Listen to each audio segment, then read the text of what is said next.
উত্তর কলকাতা যেখানে 7টি বিধানসভা আছে সেখানে বাদ পড়েছে 26%। দক্ষিণ কলকাতা যেখানে 4টি বিধানসভা আছে সেখানে বাদ পড়েছে 24%। পশ্চিম বর্ধমান 9টি বিধানসভা বাদ পড়েছে 13%। হাওড়া যেখানে রয়েছে 16টা বিধানসভা সেখানে বাদ পড়েছে 11%। পলিটিক্যালি মোটিভেটেড এসআইআর হওয়া উচিত না, আমরা সেটার বিরোধিতা করেছি। নমস্কার, আজকে আমরা এখানে বক্তব্য রাখতে এসেছি এসআইআর প্রসেসের উপরে। এসআইআর যার দুটি নির্দিষ্ট উদ্দেশ্য ছিল। একটি উদ্দেশ্য ছিল যে যাতে কোনো বৈধ ভোটার তালিকা থেকে বাদ না পড়েন, এবং আরেকটি অবজেক্টিভ ছিল যাতে কোনো অবৈধ ভোটার সেই তালিকায় তার নাম খুঁজে না পায়। আমি সামনে কিছু তথ্য রাখবো। আপনারা সবাই জানেন যে আমাদের 58 লাখ ভোটার বাদ পড়েছে আমাদের ভোটার তালিকা থেকে, 58.2 lakhs to be precise। এবার যখন আমরা দেখছি যে কিভাবে তারা বাদ পড়েছে, আমরা জানি যে 3 তারিখ অবধি, 3 ডিসেম্বর অবধি 50 লাখ এরকম সংখ্যা ছিল যেখানে ইনিউমারেশন ফর্ম জমা পড়েনি। সেই সংখ্যাটা ছিল 50 লাখ। 4 তারিখ থেকে, ডিসেম্বর মাসের 4 তারিখ থেকে 11 তারিখ সেই সংখ্যাটা গিয়ে দাঁড়ালো 58 লাখে, অর্থাৎ 8 লাখ বৃদ্ধি পেল। এই 8 লাখ বৃদ্ধি পাওয়ার যে প্রসেসটা ছিল সেটাকে ইংরেজিতে বলে রিভেরিফিকেশন প্রসেস বা পুনরায় যাচাই করা। কিন্তু এই রিভেরিফিকেশন প্রসেসের কোনো গাইডলাইন বা এটা কীভাবে করা হবে, কি কি ক্ষেত্রে ফর্মের পর নামার পরে সেই নাম বাদ পড়বে, সেটার গাইডলাইন কিন্তু এসআইআর অর্ডার অ্যান্ড গাইডলাইন্সে আসেনি। এসআইআর অর্ডার অ্যান্ড গাইডলাইন এসেছিল প্রথমবার 24 তারিখ জুন মাসে, 24th of June 2025, এবং পুনরায় এই গাইডলাইন আপডেট করে ইস্যু করা হয় 27 তারিখে 27th of October 2025। কিন্তু এই গাইডলাইনে এই রিভেরিফিকেশন মেথোডোলজি বা এটা কি বেসিসে রিভেরিফিকেশন হবে সেটা কিন্তু মেনশন ছিল না। তো আমার প্রথম প্রশ্ন জ্ঞানেশ কুমারজি এবং ইলেকশন কমিশন অফ ইন্ডিয়ার কাছে যে এই রিভেরিফিকেশনে এই 8 লাখ লোকের নাম বাদ পড়েছে সেটা কিসের ভিত্তিতে করা হয়েছে, সেটা যাতে স্বচ্ছতার সাথে সামনে আসে। আমার দ্বিতীয় প্রশ্ন, আমরা সবাই জানি এবং বহু জায়গায় বহু মিডিয়া রিপোর্টস এটা এসেছে যে শহুরে যে কেন্দ্র, আরবান কনস্টিটুয়েন্সিজ, সেখানে ভোটারের যে পার্সেন্টেজ বাদ পড়েছে সেই পার্সেন্টেজ অনেক বেশি গ্রামীণ অ্যাসেম্বলি কনস্টিটুয়েন্সিজের তুলনায়। আমি কয়েকটা আপনাদের উদাহরণ দিই। উত্তর কলকাতা যেখানে 7টি বিধানসভা আছে সেখানে বাদ পড়েছে 26%। দক্ষিণ কলকাতা যেখানে 4টি বিধানসভা আছে সেখানে বাদ পড়েছে 24%। পশ্চিম বর্ধমান 9টি বিধানসভা বাদ পড়েছে 13%। হাওড়া যেখানে রয়েছে 16টা বিধানসভা সেখানে বাদ পড়েছে 11%। আমাদের স্টেটের অ্যাভারেজ হচ্ছে 7.6%। হতেই পারে যে শহরের কেন্দ্র থেকে বেশি মাইগ্রেশন হয়েছে, কিন্তু আমরা জানি যে মুর্শিদাবাদ, মালদা, নদিয়া এরকম বহু জেলা থেকে বহু মানুষ বহু জায়গায় কনস্ট্রাকশন ওয়ার্কার হিসেবে, লো ওয়েজ লেবার্স হিসেবে অন্য রাজ্যে কাজ করছে। কাজেই মাইগ্রেশন কি শুধুমাত্র শহর থেকে হয়েছে? তাই আমি জানতে চাই যে এই ডিসক্রিপেন্সি কেন শহরে কেন্দ্র থেকে যেখানে 26%, 24% মানুষের নাম বাদ পড়ছে, সেখানে গ্রামীণ জায়গায় এতটাই কম, এবং স্টেটের যদি আপনি অ্যাভারেজ নেন সেই অ্যাভারেজ দাঁড়াচ্ছে 7.6%। The difference is significantly high, 7.6% versus 24 and 26%। এই ব্যাপারে আমাদের আরেকটি প্রশ্ন থাকবে, এবং আমরা শুনেছি যে কেউ বলেছেন 1,20,00,000, কেউ বলেছেন 1 কোটির উপরে বাংলাদেশি অনুপ্রবেশকারী বা ঘুষপেটিয়া রয়েছেন আমাদের রাজ্যে।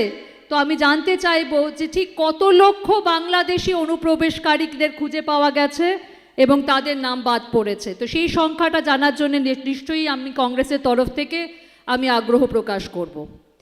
এছাড়া আরেকটি ডেটা রিপোর্ট যেটা আমার কাছে খুব ইন্টারেস্টিং মনে হয়েছে, যেটা office of CEO West Bengal release করেছেন যে 30,59,000 30.59 লাখ ইলেক্টর্সদেরকে ম্যাপ করা যায়নি 2002-এর ইলেকটোরাল রোলের সাথে। মানে ইদার তারা সরাসরি ম্যাপ হননি বা তাদের অভিভাবকদেরকে ম্যাপ করা যায়নি। 30.59 lakhs। এবার এদের সকলকে ইয়ারোর কাছে যেতে হবে হিয়ারিংয়ের জন্যে। আমার প্রশ্ন থাকবে এসআইআর এর যেটা এক্সিস্টিং গাইডলাইন, তাতে যাদের জন্ম 1987-এর পরে হয়েছে তাদের যে কোনো একজন অভিভাবক, সে মা হতে পারেন বা পিতা হতে পারেন, তার জন্মস্থান এবং তার জন্ম তারিখের বৈধ সাপোর্টিং এভিডেন্স দিতে হবে। এবং যাদের জন্ম 2004-এর পরে হয়েছে তাদের দুজন প্যারেন্টের birth place and date of birth, জন্ম তারিখ এবং জন্মস্থানের এভিডেন্স দিতে হবে। এরকম বহু মানুষ আছেন যাদের 1987-এর পরে জন্ম হয়েছে, যাদের নাম ভোটার তালিকায় ছিল কিন্তু এখন ম্যাপ করা সম্ভব হচ্ছে না। তাদের কাছে তাদের প্যারেন্টের, এটা যদি আপনি ম্যান্ডেটরি করেন যে তাদের প্যারেন্টদের জন্ম তারিখ এবং জন্মস্থানের সাপোর্টিং এভিডেন্স দিতে হবে, তাদের কাছে নাও থাকতে পারে। তাই আমাদের কাছে অ্যাপিল থাকবে যে এটাকে আপনারা কনসিডার করুন, কিন্তু এটাকে ম্যান্ডেটরি করবেন না। আমরা পশ্চিমবঙ্গ প্রদেশ কংগ্রেসের তরফ থেকে এবং সেই লিগাল অ্যাপ্লিকেশনে অন্যান্য পার্টিজও ছিল, আমরা সুপ্রিম কোর্টে গেছিলাম, যেখানে আমরা বলেছি যে এসআইআর প্রসেস কিন্তু সিটিজেনশিপ ডিটারমিনেশনের প্রসেস হতে পারে না। এখানে নাগরিকতা ঠিক করার কিন্তু অধিকারী ইলেকশন কমিশনের নেই। ইলেকশনের কমিশনের পুরো কাজের পরিধি হচ্ছে যে কারা ভোটার তালিকায় থাকবেন এবং কারা ভোটার তালিকায় থাকবেন না। কিন্তু যখন এখানে আপনি সিটিজেনশিপ ডিটারমিনেশন আনছেন তখন সেটাকে কিন্তু লিগালি চ্যালেঞ্জ আগেও করা হয়েছে সুপ্রিম কোর্টে এবং পুনরায় আমরা চ্যালেঞ্জ করতে পারি।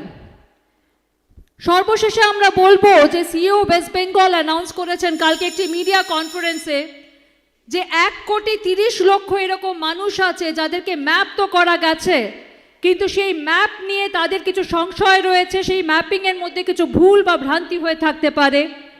তো 1,30,00,000 মানুষ, that's a huge number mind you. তাই আমরা বলবো যদি 1,30,00,000 মানুষকে এখন আপনারা নোটিশ পাঠান এবং তাদেরকে যদি আপনি হিয়ারিংয়ের জন্য ইয়ারোর সামনে আনেন, তাহলে সেই হিয়ারিং প্রসেসটা কিন্তু একটা নাইটমেয়ারের পরিণত হবে। তাই আমরা সর্বশেষে বলবো যে এটা সময়ের সীমা বাড়ানো হোক, টাইম লাইন বাড়ানো হোক, হিয়ারিংয়ের ডেট যাতে ন্যাশনাল হলিডেজের ডেটে না ফেলা হয়, অর্থাৎ 25শে ডিসেম্বর আছে, 1 জানুয়ারি আছে, এবং যাতে ভুল ভ্রান্তি ছাড়া এই পদ্ধতিটাকে আমরা সম্পন্ন করতে পারি, সেই জন্যে এটার সময়সীমা অবিলম্বে বাড়ানো হোক। আমরা চাই ভুল ভ্রান্তি ছাড়া, ফেক ভোটার্স ছাড়া, ডুপ্লিকেট ভোটার্স ছাড়া একটা বৈধ ভোটার তালিকা যেখানে কোনো ব্রাজিলিয়ান মডেলের নাম বা ব্রাজিলিয়ান মডেলের ছবি 22 বার আসবে না, যেটা কিনা হরিয়ানার ভোটার লিস্টে এসেছে, যেটা আমাদের বিরোধী দলনেতা সেরকম অনেক তথ্য নিয়ে ইলেকশন কমিশনের বিরুদ্ধে প্রেস কনফারেন্স করে জনসমক্ষে এনেছেন। অনেক অনেক ধন্যবাদ। দেখুন, প্রথম কথা হচ্ছে যে আপনি কিসের ভিত্তিতে বলছেন যে এসআইআর বিরোধিতা আমরা তৃণমূল কংগ্রেসের দোসর হয়ে করছি, সেটা আমি বুঝতে পারছি না। কারণ ইলেকশন কমিশন অফ ইন্ডিয়ার রোল নিয়ে যে কিভাবে ইসিআই বিজেপির একটি ফ্রন্টাল সেল বা ডিপার্টমেন্ট হিসেবে ব্যবহৃত হয়েছে এবং ইসিআই যে স্বচ্ছতা রাখেননি নিজের কাজে, সেই ব্যাপারে বিভিন্ন তথ্য প্রমাণ, কেস স্টাডিজ, ডেটা পয়েন্টার্স দিয়ে বিরোধী দলনেতা রাহুল গান্ধী একাধিক প্রেস কনফারেন্স করেছেন।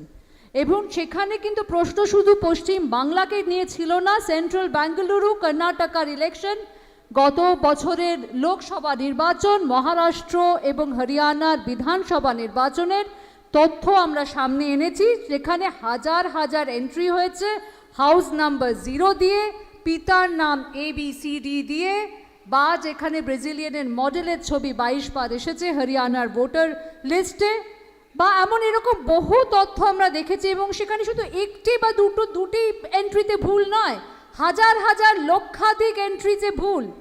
তো এটা তো কোনো ডেটা অপারেটরের দ্বারা সম্ভব নয়।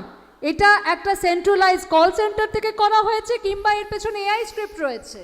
এবং এই নিয়ে প্রশ্ন, তথ্য দিয়ে, কেস স্টাডিজ দিয়ে আমরা ইলেকশন কমিশনের সামনে রেখেছি, এবং কোনো তথ্য বা কোনো কেস স্টাডি বা কোনো ডেটা ভুল, সেই প্রমাণ কিন্তু এখনো অবধি ইলেকশন কমিশন অফ ইন্ডিয়া দিতে পারেনি।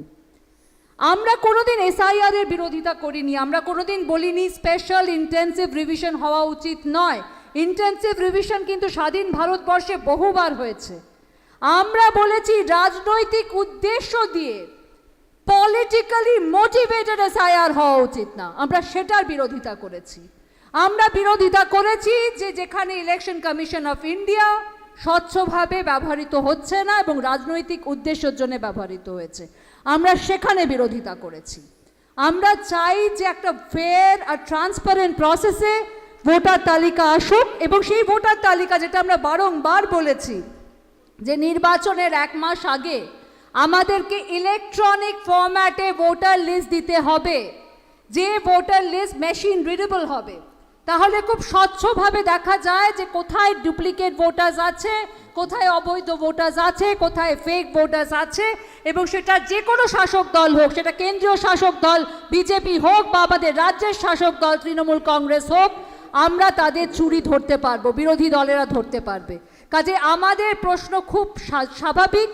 আমরা বলেছি বেশি সময়সীমা দেওয়া হোক, যেখানে যেখানে ডিসক্রিপেন্সি হয়েছে, যেখানে যেখানে সংবিধানের বিরুদ্ধে কাজ করেছে ইলেকশন কমিশন অফ ইন্ডিয়া, সেখানে সেখানে আমরা তার বিরোধিতা করেছি।